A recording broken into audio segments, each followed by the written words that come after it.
जालन्यात इंटरनेट आणि एसटी सेवा आता पूर्ववत झालेली. आरक्षण आंदोलन शांत झाल्यानं प्रशासनाच्या वतीनं हा निर्णय घेण्यात आला. मनोज जरांगेंनी उपोषण सोडलं. आता साखळी उपोषण. खबरदारी म्हणून इंटरनेट एसटी सेवा ही बंद होती. संभाव्य हल्ले टाळण्यासाठी एसटी सेवा बंद होती. जालना जिल्ह्यातील बस आणि इंटरनेट सेवा पूर्ववत आता करण्यात आली.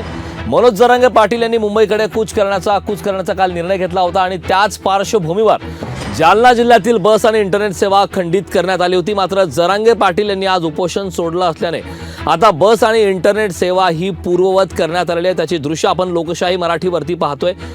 जालन्यात इंटरनेट आणि एसटी सेवा ही आता पूर्ववत करण्यात आलेली आहे. मनोज जरांगे पाटील यांनी आज 17व्या दिवशी उपोषणाच्या आपल्या 17व्या दिवशी त्यांनी उपोषण सोडलं आणि त्यानंतर आता जालन्यामध्ये इंटरनेट आणि एसटी सेवा ही पूर्ववत करण्यात आलेली आहे.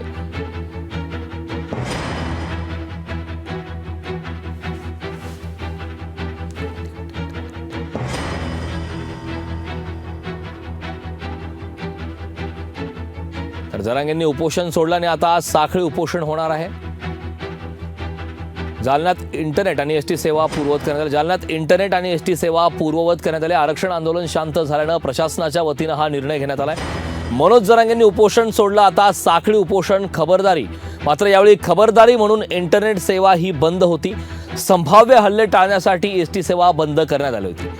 तर जालना जिल्ह्यातील बस आणि इंटरनेट सेवा पूर्ववत करण्यात आली आहे. मनोज जरांगे पाटील यांनी मुंबईकडे कूच करण्याचा काल निर्णय घेतला होता.